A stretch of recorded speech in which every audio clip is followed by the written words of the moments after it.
Hello, and welcome to the Her and Him podcast. I'm Dale. And I'm Tamara. And when two theologians get married, what you get is a podcast. Well, as Christians, it's reasonable to assume that we are pro-life. So, dear listener, if you have made that assumption, you have made a correct assumption in this case, right? At least for me. Yes. I don't know about you over there, angel of death over there. Angel of death. Yes. And that term pro-life it's a loaded term. It is used in theological circles. It's used in political circles. And it means a lot of things to a lot of people. But usually when you hear the term pro-life, what that's referring to in particular is that you are anti-abortion, right? And that's certainly true for us. Right.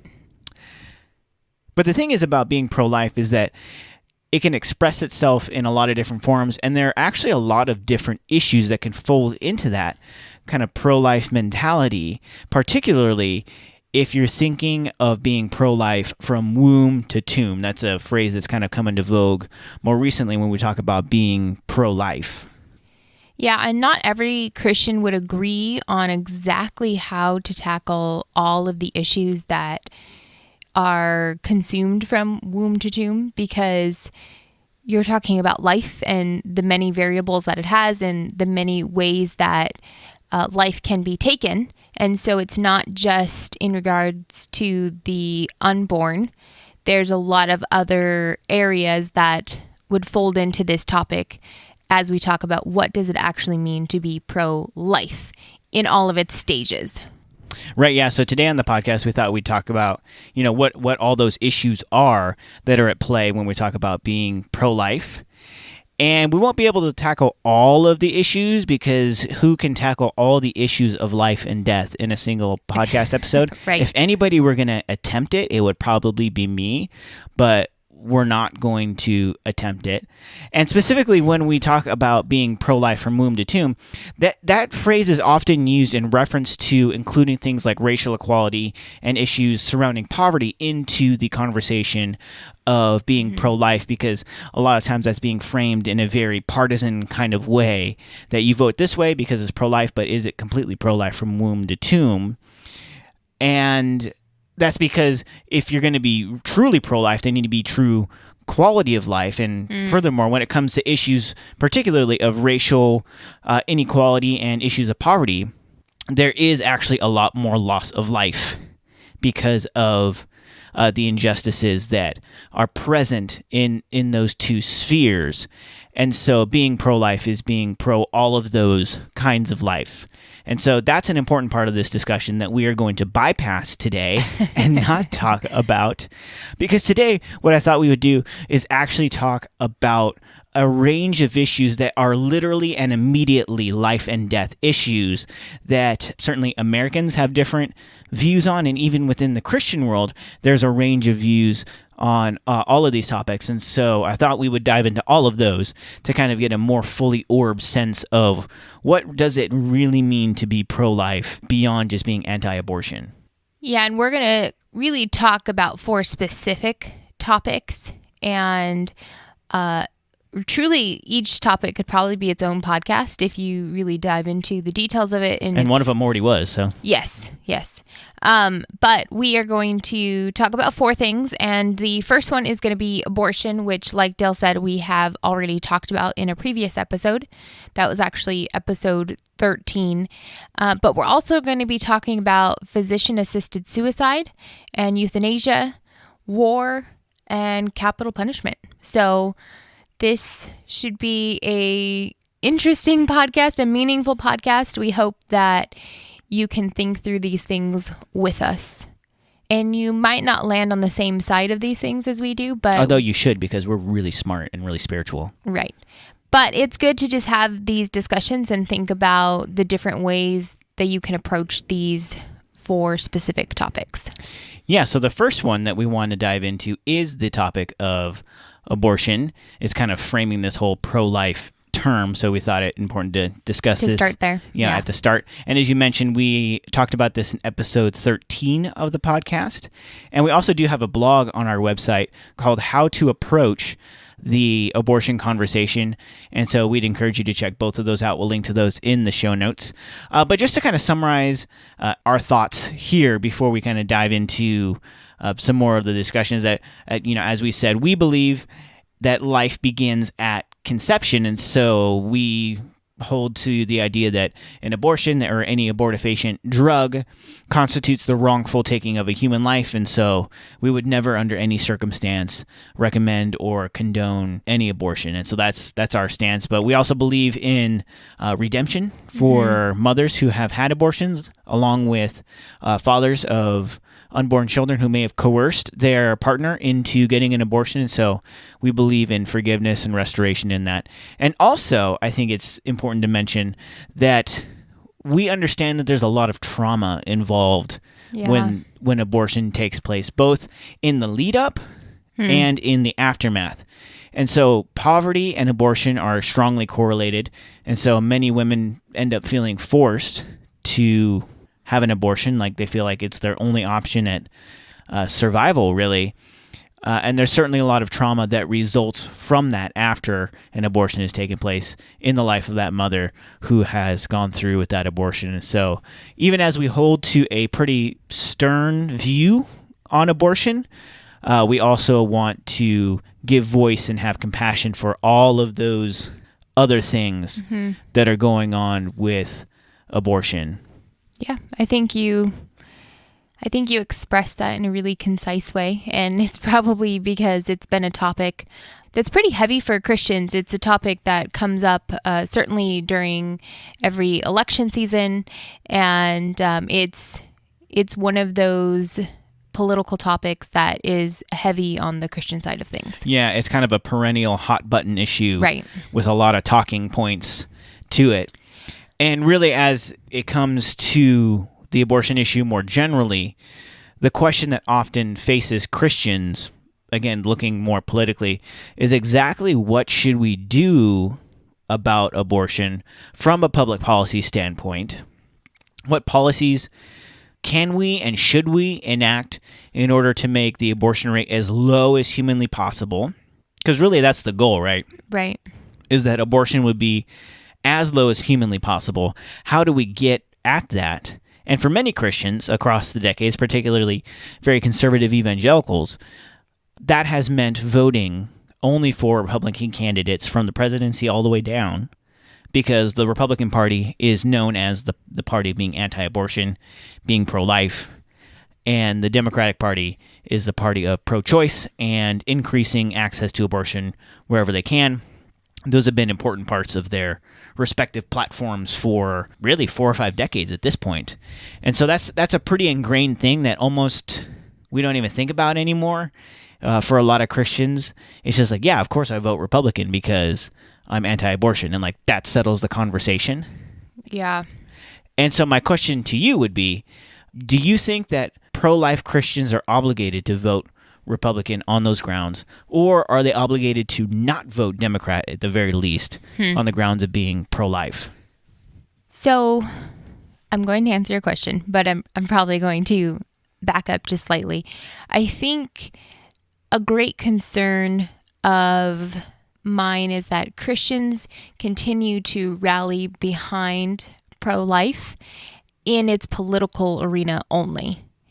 And we don't necessarily take a step back and think, what does it look like to campaign for this, not only on a political platform, but what does it look like to care about people who are sitting face to face with this decision? Do I follow through with this pregnancy, or do I opt for an abortion? And usually this is a question that concerns younger women. I mean, that's the larger percentage of the stats is younger women are dealing with this and facing this. And unfortunately, we just want to vote Republican so that way we can say we're pro-life, and then that becomes the end of our concern for the issue. We no longer care about actually walking side by side these women who are struggling through this. We just want to fill in our little bubble on our ballot and then wipe our hands clean. We've done what we're supposed to do and we are pro-life, but nothing else for the most part, nothing else in our life would show that, especially when it comes to this topic of abortion.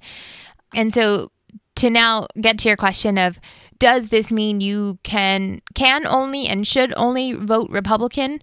I'm going to say no, and for a number of reasons. One, because you're a leftist, Marxist, liberal? No. Oh, okay. That's not why. Thank you, though. A number of reasons. When we look at the political issue, this is a political issue. It's not merely just a political issue, but when we look at it there, if we're only trying to vote for someone who is Republican, we don't look at the rest of the issue when it comes to why abortion is legal. And we think if we vote for the Republican, then they are going to abolish abortion within our country.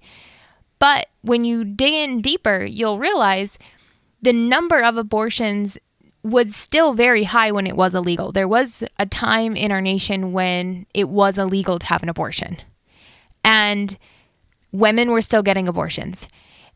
And so we have to dig deeper and figure out, where is the issue here?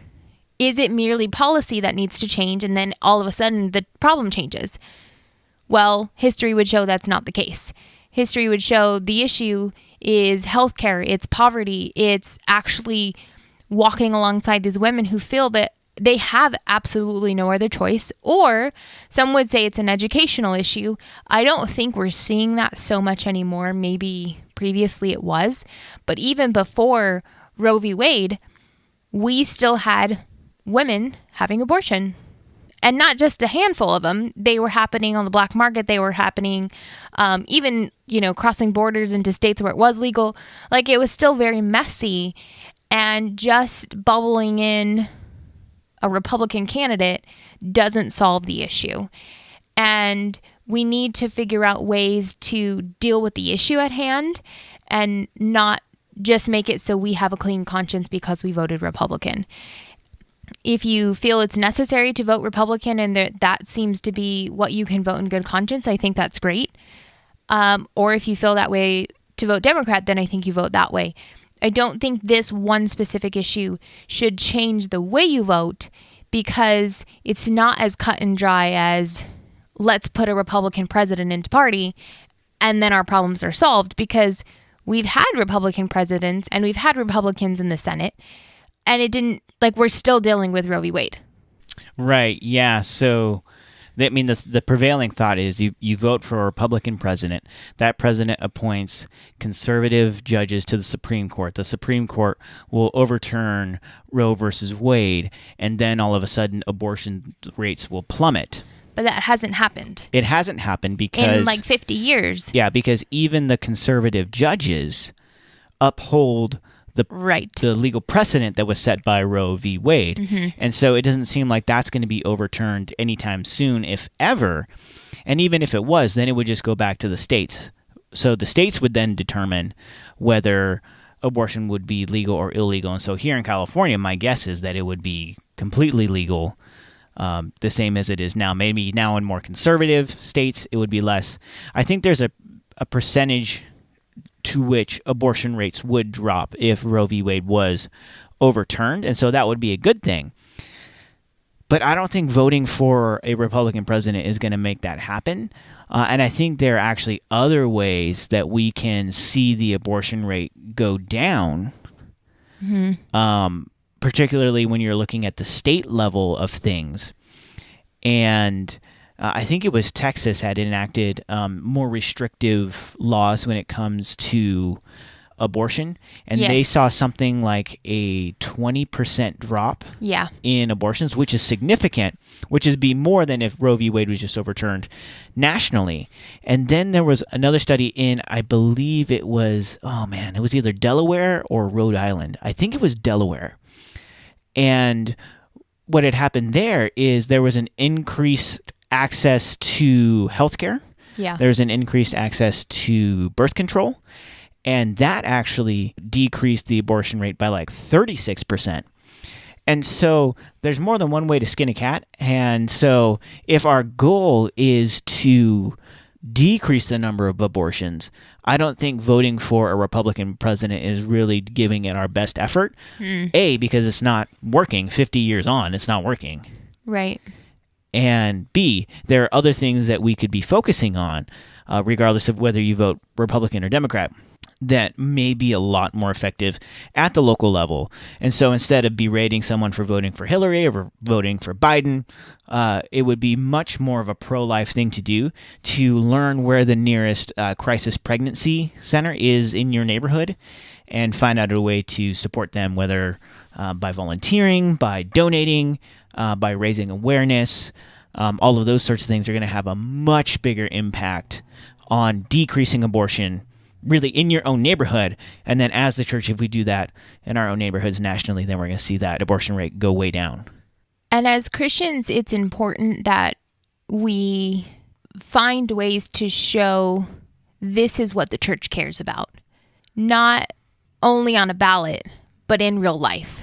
And caring about that matters in your vote, but I think it matters more in how you are engaging your community and how you're trying to show your community that the church is pro-life, and we actually act on that. We act on it because we care about women who are struggling with this decision, and we care about even the fathers who feel this has to be the decision as well. And that is far more effective and shows the things that Jesus cares about more than fighting over Republican and Democrat president on the basis of being pro-life only. Yeah, definitely. I think it was David French that said if we want to see abortions go down, then we have to lead with love rather than like a wagging finger. Mm-hmm. Like it has to be motivated by our activism rather than our at a judgment. Local level, rather than putting our hope in a Republican president or whatever it might be. And we pulled a lot of information from a video done by Skye Jethani at the Holy Post, and we'll link to that in the show notes as well. You should check out that video. It was way more informative than we are, and a lot more concise. And so, yes, I was just saying, if you said like, "Oh, that was really articulate," that almost made sense. This actually makes sense. So you can go look at that video. We'll link to it in the show notes. But we're moving along to our next issue of life. We're just moving along from heavy issue to heavy issue. This next one is physician-assisted suicide and euthanasia. Now, physician-assisted suicide and euthanasia, these are two end-of-life palliative care options that have been around for a while. And these are treatments that are for someone at the end of their life. They have a terminal diagnosis and who's in a great deal of pain and suffering. And they usually involve administering an overdose of a barbiturate or some kind of drug like that, and essentially stops that person's heart and allows them to die painlessly. And this is more legal in some places than others.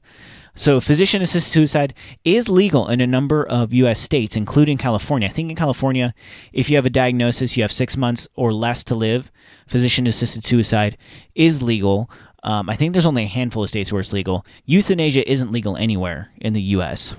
And the main distinction between physician-assisted suicide and euthanasia is that in physician-assisted suicide, the patient administers the drugs themselves, like they take the pills or the injection or whatever it might be.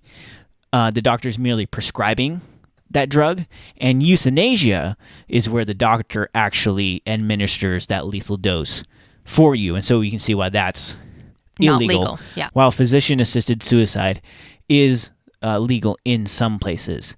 And so as you think about these issues of ending suffering, of dying with dignity, but also being pro-life, where do you think Christians should stand on issues of physician-assisted suicide and euthanasia? And kind of how does that fit into our overall theology, both of being pro-life and our theology of suffering?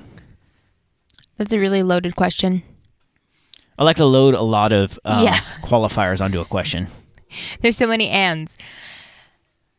Initially, this was something that I was fully against in, obviously, euthanasia and physician-assisted suicide. And it wasn't until I had heard stories of family members who were placed with these kinds of questions. Like they were real life questions for somebody rather than just theoretical questions of what would you do if, and when there's no face to it, when there's no actual story behind it, it's really easy to make a judgment call and what you think should be the case. But when you're in that moment and you're seeing someone suffer, it's really difficult. And you want to end their suffering. You don't want to see them suffer, and they are looking at you, telling you they don't want to suffer either. Like they're done suffering and they want to end it because it seems like it's going to end anyways. So based on stories that I've heard, I think I've become a little bit more empathetic than I was before. But I still lean on the side of it's not something that Christians should do, because it isn't our place to decide when a life ends. And that's hard. That's really difficult as you're seeing someone who's in pain. And unfortunately, the pain and suffering that we endure is part of the fall. And you don't want to see someone physically suffering, but to make the decision that their life is going to end and you're going to be able to decide in this moment, even if that is your own life, as you're suffering and you're laying there and asking the doctor. I think we get into territory that we were never meant to be in. We were never meant to be people who decide when life should end, because you really have no idea what God has planned. You have no idea what he's going to do. And we all hope that it's something that could be miraculous, like God could heal somebody. But that doesn't even become an option if you decide on physician-assisted suicide. Like you can't take those things into your own hands I think that's one of those things that is for God to decide. Yeah. It's a tough one. Have you ever seen the movie Paddleton? No. With Ray Romano? So that movie really kind of humanized this whole issue, I feel like, in some really real and impactful ways, where Ray Romano, he's best friends with this guy who lives next door to him, and he gets a terminal diagnosis, and the movie is basically about his journey to physician-assisted suicide and just like everything that kind of went into that. And so I think we can all empathize with the desire for it. But I think if we have a really biblically grounded theology of suffering, then it's a little bit of a tougher thing to, I guess, embrace. Like where Paul talks about our light and momentary affliction is producing a weight of glory that, isn't even worth comparing to the suffering that we're experiencing now. That like suffering is meaningful. Like the good that God is producing in your soul through your physical suffering is echoing into eternity. Like there's like none of that is ever wasted. Is really a biblical understanding of suffering. I guess the question is that suffering needless? It would be, as I'm interlocuting objections to my own statements. And maybe the suffering is needless, but even if it's needless, it's not meaningless, I guess. Yeah. And also, too, I mean, you mentioned this, like, you never know, like, what God had planned for you. Like, maybe you stuck around for another 6 months or a year even, then your diagnosis would have led you to believe. I mean, that's not an exact science, right? No. I mean, doctors can tell you, like, you're going to die and it's going to happen soon, but you don't know exactly. And there's a lot of life you can live, and there's a lot of impact you can make, and you can make, impact that ripples into eternity in the time that you have been given, even in the midst of your suffering. Well, and you hear so many stories. I've had multiple people in my family who've received diagnoses that are terminally ill in terms of the stage their cancer was in. It's been cancer that runs in my family. And all of them lived longer than the doctors expected. Like considerably longer. Yeah, like by years and years longer. And specifically with my grandpa, we thought he was going to die within a few months, and he lived a good 4 or 5 years later. I remember mourning the loss when we heard the news, And then we kept celebrating birthday after birthday with him. And eventually, he did pass away from cancer. But it's just so interesting. The doctors don't have an exact date when your life will end. And that's something you wouldn't want to get wrong. You wouldn't want to assume your life is going to be over in a few months and decide you're going to move forward with physician-assisted suicide, and really you had years left. Like, that's just not something you want to gamble with. Right, yeah. And I feel like I should say this too, like, while I, for myself, would never feel good about making this decision for myself, and I would never feel good about anyone close to me making this decision, I would, urge against it and recommend against it. At the same time, I get it. Like, Right. like, if that's someone's decision, I feel like I'm at a place where if there's, real suffering and, this is it. Yeah, I wouldn't necessarily fault somebody because this is a complex issue. Even though I wouldn't ever recommend it, and I would always urge against it. Right. What do you think about, like, having a do not resuscitate order, a DNR? It kind of relates to this conversation, but it's a little bit further out. So the main difference between physician-assisted suicide and DNR is, one, you are actively ending someone's life, where DNR, you're not actively ending it. You're just not saving it. Yes. You're not taking any steps to prolong life. And I don't think there's any issues with that because we haven't had the technology that we've had now years and years and years ago. So the options we have now, if someone were to have a heart attack, were not options that we had even just 50 years ago. So as technology continues to advance, we continue to have the ability to prolong life in ways that we never did before. And I don't think there's any issue with deciding you want a DNR. Like, if something were to happen to you, if you were in a car accident or something else traumatic were to happen and you've told everyone, do not resuscitate me. That's not what I want out of life. I just want to go whatever natural way it's supposed to be. And I think that's okay. I think that one has, you have the ability to say yes or say no, and there's no, I think you can be at peace with that on either side of DNR. Yeah, I agree with you. But I think just playing devil's advocate, from a moral perspective, if you have the ability to save somebody's life and you don't, is that the same as killing them? So you're thinking about it not from the perspective of, I've asked if something were to happen to me, do not resuscitate me.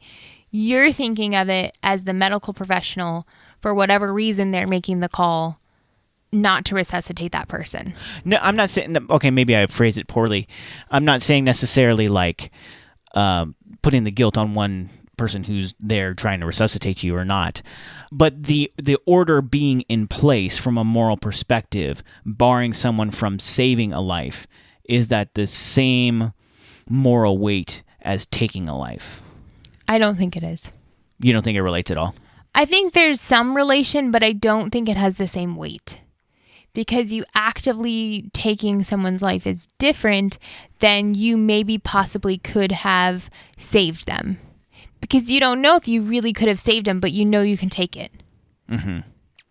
Like, taking someone's life, there's not a whole lot of gray area there. True. Attempting to save someone's life and still not being able to save it, like, that's different. But not attempting when you could have attempted. But you would have no idea what that outcome would be. So that's where I'm saying I don't think it has the same weight. Mm-hmm. Okay, so what about someone who's non-responsive and the family has to make the decision to, like, remove their feeding tube or take them off life support? What about in that situation? You're asking what I think that family should do? Just from a moral perspective, like, what do you think is moral in that situation? From a biblical moral perspective. I don't think you're going to have the same answer for every case. Because you have some people who've been on a feeding tube for years and years, and there doesn't seem to be any progression in their life. And the only thing continuing to keep them alive is what medical professionals have done to hold them in the state that they're in. And then you're dealt with another dilemma. Is this really life? What is this state anyways? Because this state wouldn't have existed apart from medical technology. So now we've actually created this different state of life that only exists because of the advancements we have in medical technology. So that's not a cut and dry answer. That's something that each family, unfortunately, is going to have to wrestle with. And there's a lot of factors that are going to be at hand in each scenario that's happening, whether someone's on feeding tube or life support or whatever it is that's prolonging their life in that state. Yeah, I can't say yes or no on that one because I think it truly is case by case.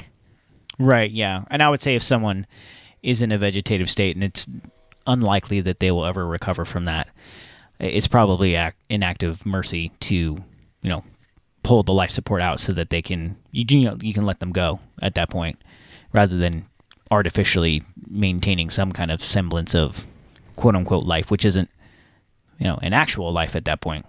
Yeah. And these are hard choices. And I know people are faced with them. And by no means would I want anyone to feel any sort of judgment, whether they did or didn't. So that's where I stand on that one. Sounds good. Well, let's move on from that because that was a little too cheerful for me. So let's move on to something darker. You and your sarcasm. Like war. Huh. What is it good for? Okay. So for anyone who is pro-life, war is never a good thing, right? Because absolutely nothing. What is it good for? No. Absolutely nothing. Because it always sing it again. It always results in the loss of life on a larger scale. So up until now, we've been talking about the loss of a life and really like a 1-to-1 scenario where war, people are lost by like hundreds of thousands in mass amounts to where we can't even quite wrap our minds around the amount of people that lose their life in any given war. But that being said, Christians historically have actually been really divided on this topic. Ever heard of the Crusades? Yeah, we're not going to talk about the Crusades. So like I said, Christians are really divided on this topic. Really threw a wrench on that one. You did.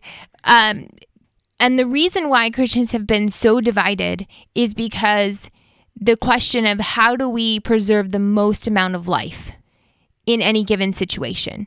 And when it comes to war, that becomes really, really difficult to answer because you don't always know how it's going to shake out at the end of things, whether or not more lives were lost than should have been, or if engaging in that war actually spared lives in the end. Right, by your action or inaction. Right. And which tactics you took, what was the way to preserve the most life is complicated. To say the least. Yeah. So there are 4 main views that we're going to look at. And really these 4 views come out of a book called War, 4 Christian Views. Really appropriately named, yes. Yes. So just right on the nose. We'll link to that one in the show notes. That one is kind of a seminal book. I think it's written in like 1985 or something like that. I think where so. 4 different contributors basically argued their best take on each view. Right. So it's a good resource to have. It's called War, 4 Christian Views. The end. The end. Yeah. But we'll summarize the 4 views for you if you don't want to buy the book. So the first view is non-resistance. This view argues that while the use of force and war may be necessary for governments, this is not something that Christians should participate in because the use of this kind of force takes lives, and we're not okay with that. So this view is based on the fact that while God commanded his people into war, in the Old Testament, we are now living in the age of grace, and so our means of spiritual battle don't ever involve physical violence. And so I would say that's kind of their foundational view in terms of how they take that from Scripture. Since war is evil and opposed to God's will, the Christian is obligated to refrain from fighting. He may, however, participate as a person who's not in combat. So that would be the person who says, like, we are in the non-resistance view of war. Yeah, and then there's pacifism, which basically takes non-resistance a step further, and it says that Christians ought not be involved in the violence of the government at all, that we need to remove ourselves from ever serving the interests of the military, whether as a combatant or a non-combatant. And the reasoning is very similar to that of non-resistance, that yes, there was violence in the Old Testament. Yes, God commanded them to war, but that was a very different context. Now that we've entered into the covenant of grace with Jesus, that is no longer a means that we use for spiritual battle, because in the Old Testament there was a physical battle, but it was really a spiritual battle. And really that is not a one-to-one that we can use that as evidence that God is, pro-war. In fact, God is very anti-war. He's very anti-violent in this view. And so in the non-resistant, you're just not actively involved in the fighting, but in pacifism, you're out of the game completely. You're nowhere near even remotely supporting anything militaristic. Yeah, and they wouldn't compromise in their approach at all. Where non-resistance, there's some areas of compromise. There's a little wiggle room, right. Yeah. Yeah. So on the other side of things, we have just war. This view is actually argued that Christians are obligated to fight if their country or government is fighting a war for just reasons. And I think an obvious example would be World War II when... Fighting Nazis. I mean, right. What greater evil? That's war. A pretty black and white. These guys are evil. Yeah. Yeah. So this view doesn't draw such a hard distinction between the God of the Old Testament and the God of the New Testament. God cares deeply about both love and justice. So where we are protecting justice and the vulnerable, it's actually loving to go to war against an evil enemy. And this would draw from like Romans 13, where this view advocates for the idea that Caesar doesn't bear the sword in vain. So there's a role within the governing authorities to go to war if it is a just war. To strike down the evildoer. Yeah. Right.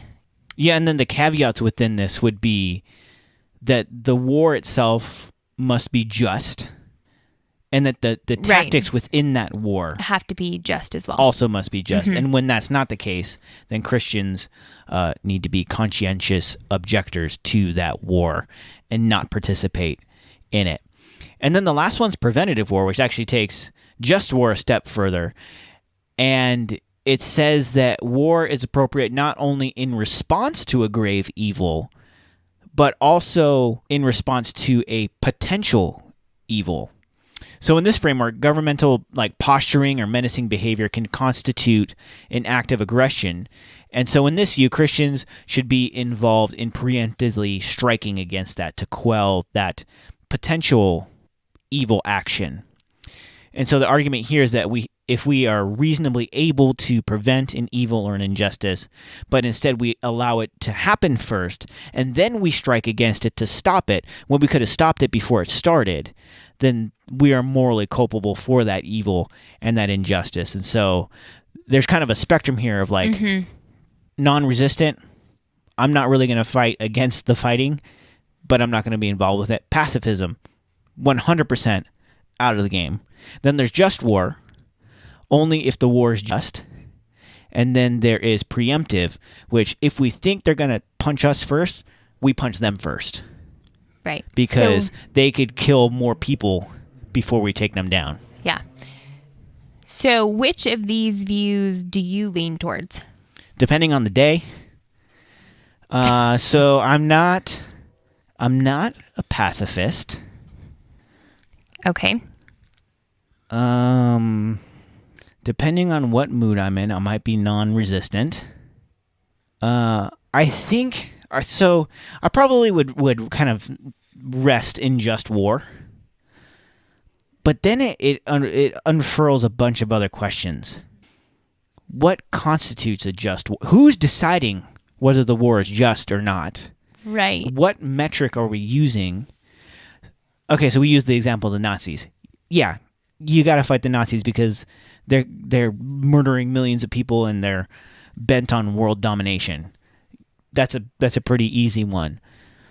But then when you come to like the Vietnam War, Right. when you come to the War on Terror, and the objective of the war is even a little bit fuzzy, that's where I start to get a little bit squeamish. And I'll probably get squeamish before other people get squeamish because they know for reason ABC, this is why this is a just war. When it comes to preemptive war, it makes sense, except for when you have a bad intel.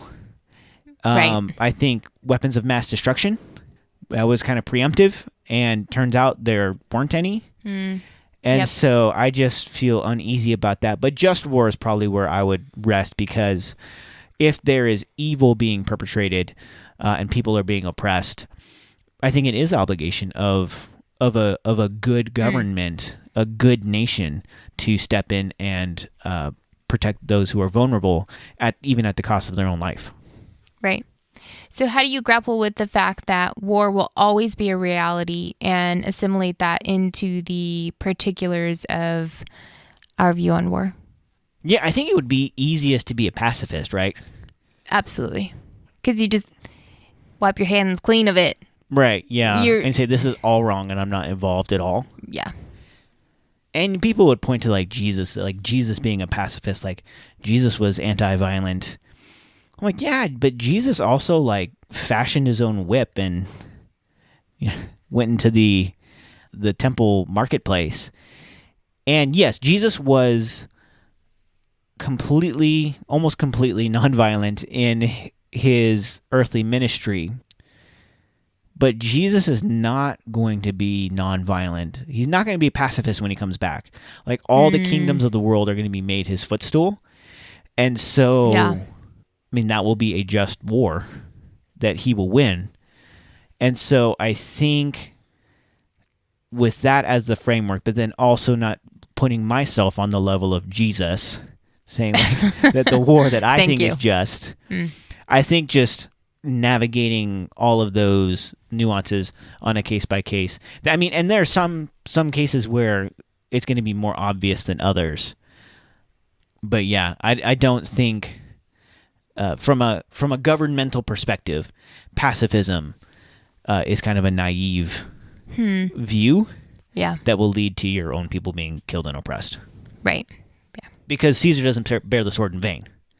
Like Paul said, Caesar bears the sword, and he doesn't make commentary on whether Caesar should or shouldn't have the sword. He says he doesn't bear it in vain, and actually it's a good thing that he does, because it's there to put down the evildoer. And so there are evildoers that need to be put down. So that's the reality of it. Yeah. I wish it were easy. Like, I wish it were easy to say, this is a just war. Absolutely. This is something we have to do. It would be wrong not to step into this. But at least the wars in my lifetime have been very fuzzy. And I even fear that as we're deciding, is this appropriate? Is this not appropriate? Even the information that we have as citizens is still pretty limited.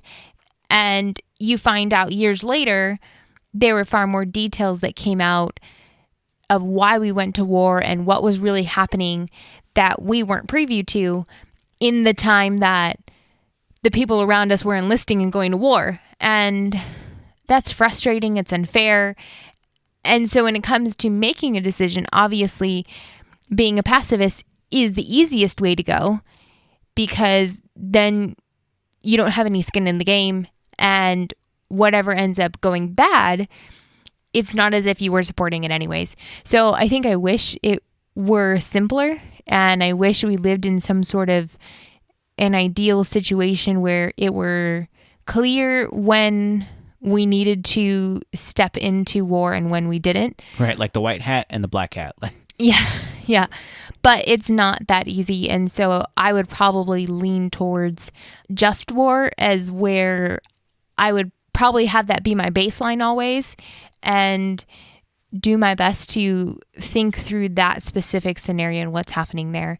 But it's a difficult one because we live in a world where war is very much a reality. And to step out of that and say, no, we're not going to engage in war at all, you actually end up risking the lives of the entire nation by seeing people are coming to attack you and you're not going to engage. Like, that's a problem. Yeah. And just before we move on, I think it's also important to point out that we're saying all this even against the backdrop of white evangelical Americans being a little bit maybe gung-ho about war. So we want to be sensitive to that, while at the same time understanding the fact that Caesar does not bear the sword in vain, and where there is oppression and injustice and loss of life, military action is sometimes necessary in the midst of that. Yeah. But discerning that is a little bit difficult. Well, moving on to our last topic of life and death is that of capital punishment. Capital punishment is another perennial hot button issue. We've covered a number of those now, and it always comes up whenever there's a high-profile execution. I think in California, we've gone back and forth between capital punishment being legal and illegal like a couple of times. So then, people who had death sentences, they got them commuted, but then the death sentence was reinstated. I think Charles Manson got off on that technicality where he got a life sentence when he originally was sentenced. Yeah, he was originally sentenced for capital punishment, but then that got commuted. And when we reinstated capital punishment, it didn't go back. So it's a weird back and forth. And so it's just a debated issue. And it's surprising that there is more than two views on this issue. I would think there would be two, for and against. But it's a little bit more complicated than that. And there's actually three different views that people have on capital punishment. And the first of those three is retentionist. And by the way, we're getting this all from Scott Ray's book, Moral Choices, which we'll link to that in the show notes as well. But the retentionists, they believe that capital punishment should stand as a legitimate form of punishment against, basically the most heinous crimes, murder, violent rapes, just really egregious stuff. And there's actually biblical precedent for capital punishment, for execution in egregious cases and egregious crimes. In the Old Testament. Yes. We read that, in the Old Testament. And there are a number of other arguments they make from a moral and societal perspective on why capital punishment should stand. And the first is that capital punishment expresses proportional justice, a life for a life, right? The capital punishment is a unique deterrent to certain crimes, that if this is actually literally going to cost you your life, that's a unique deterrent. Another reason is that society shouldn't have to bear the cost of housing an inmate for a life sentence, that you shouldn't have to house them for 40 or 50 years after their crime. And the last one is that capital punishment is administered humanely. And in a modern age, unless you live in Texas, it's going to be administered through lethal injection or through, what do you call it? The gas chamber? They still do the gas chamber? Yeah, in Texas, they actually do. I think they're going back to an option of a firing squad. Oh, wow. Wow. Yeah, so there's... I didn't know that. Some ways that are more humane than others, but even the less humane ways, like the electric chair, in a lot of cases are more humane than what their victims got. And that's the reasoning behind it. It's all relative, Okay. But from my perspective, I want to make it as humane as humanly possible because, there's no humane way to take somebody's life, but we have ways that are as humane as you can do it.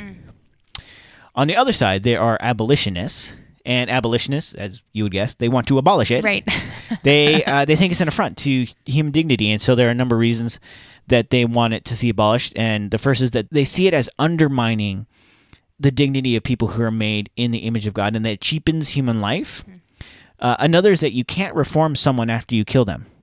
So if we have an idea that justice is reformative rather than retributive, then you don't get that option with capital punishment.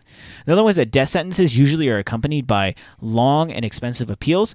And so that means that from a financial perspective, it's not actually that much cheaper to execute them than it is to house them for life. It is cheaper, but is it really that much cheaper? That's the argument. And the last argument is that retributive justice is inconsistent with Jesus' ethic of forgiveness and redemption. So from their perspective, that this is incompatible with the redemptive love of Jesus. Right, because if you take someone's life, where is the opportunity for redemption? Right, it's gone. It doesn't exist. Yeah, and then there's the procedural abolitionists. This is the third view.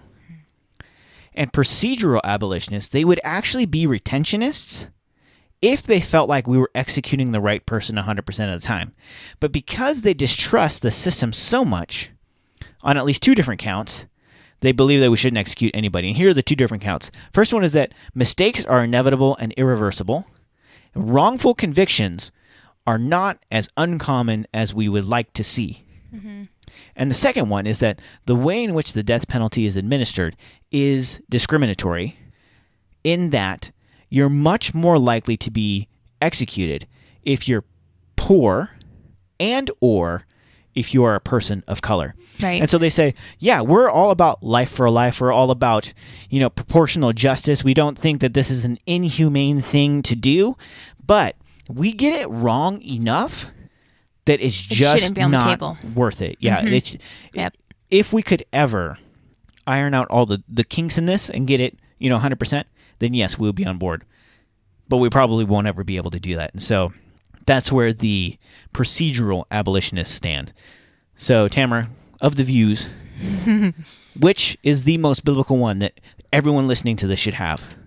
I don't think there is one that is the most biblical. Sorry. That's why people are listening to us. They want answers. Well, Concrete I can tell you answers. They want to know the people whose opposing views they should hate. Why are you yelling at me? For fun. That's not fun. I can tell you where I stand on this. Interestingly enough, I had to write an SAT prep prompt on where I stood in terms of capital punishment. We get it. You went to college. You took the SATs. Well, I prepped for them, right? So, did I take them? Who knows? I don't even remember. I have no idea. I just remember it was a Saturday course where I was prepping. So, in my prepping for the SAT, I had to write on this, and my view then is actually different than my view now. What was your view then? My view then was absolutely. Was fry 'em. No. It wasn't fry 'em, but my view then was, yes, capital punishment should exist.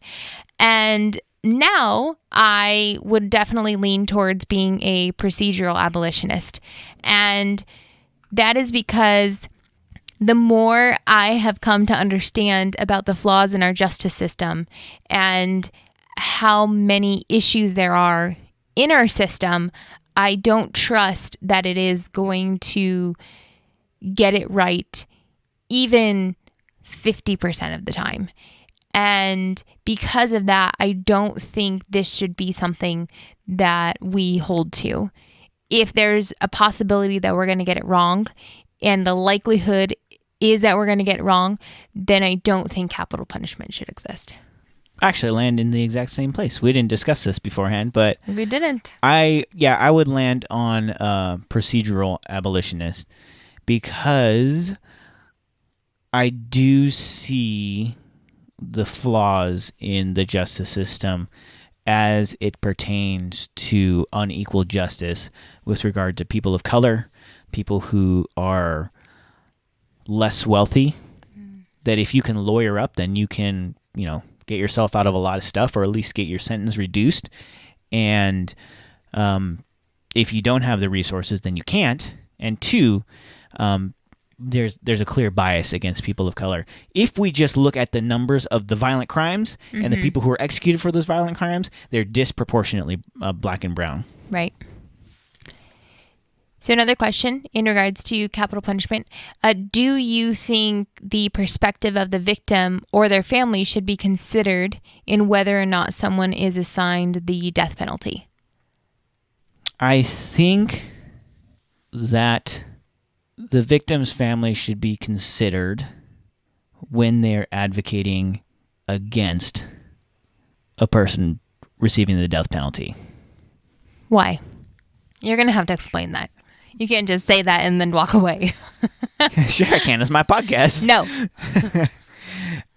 So let's say there was someone in my family who was murdered, and then they convicted the person who had done it, and then I gave a statement and I said, please, judge, do not give this person the death penalty. That's not what my family member would have wanted. That's not what we believe is the right thing. As Christians, this and that and the other. I think that should be weighed. I don't know if it should be weighed if the family comes up and says, you killed my brother, fry him, to the fullest extent of the law, execute him as fast as you can. I don't know if that necessarily should factor into the decision. I don't know. I don't really have a good reason for that. I just think that when the victim is asking for grace on behalf of the perpetrator, that should be listened to. And when the victim is asking for retribution, that the judge should just look at the facts of the case and then go off of that. Right, and that makes sense because obviously the family of the victim is probably more likely going to want retribution. And as the justice system is trying to find what is just and how do we find justice for the victim, they have to be able to look at that based on facts rather than based on the desire for vengeance. Yeah, I mean, so there's a lot of processing that has taken place in the midst of this conversation, and will probably continue to take place around all of these issues because these issues are super complicated and they're super important, and they're super nuanced. And I think that's because when we say that we're pro-life, really when we say that, we have to ask ourselves, pro whose life? Like, we live in a world that's fallen and broken, and so violence and death are a part of our reality. And so the question becomes, whose life do we prioritize? And what are we willing to do to protect the lives that we have prioritized, even up to the point of taking another life that we have not prioritized, and whether those prioritizations are valid or not. So, we don't pretend to have all the answers to that Certainly question. Not. I just threw that one up in the air. Yeah. Throw that reflection question up in the air, and then you can go to bed and think about it all night. We don't have the answers, but you think about it. Yeah, but even though we don't have the answers, I feel like we do have hope, even while we wade through the uncertain waters of our broken world, because we serve the God who will eventually make it to where there is no more death and violence. And really, that is the hope of the gospel, that that we will know a place where there is perfect justice, there is no death, there is no suffering, there is no injustice that is continuing to persist. And so our hope is in Jesus, and really until then, we're just obligated to preserve life and justice here and now, wherever we can. Thanks for listening to the Her and Him podcast. If you enjoyed hanging out with us, consider subscribing to the podcast to receive it automatically each week. Also, be sure to head over to our website, herandhim.com, and you can get show notes for this episode, read our blogs, and other helpful resources. We'd also love to hear from you, so you can email us at herandhimblog@gmail.com. Thanks again, and we will see you next time.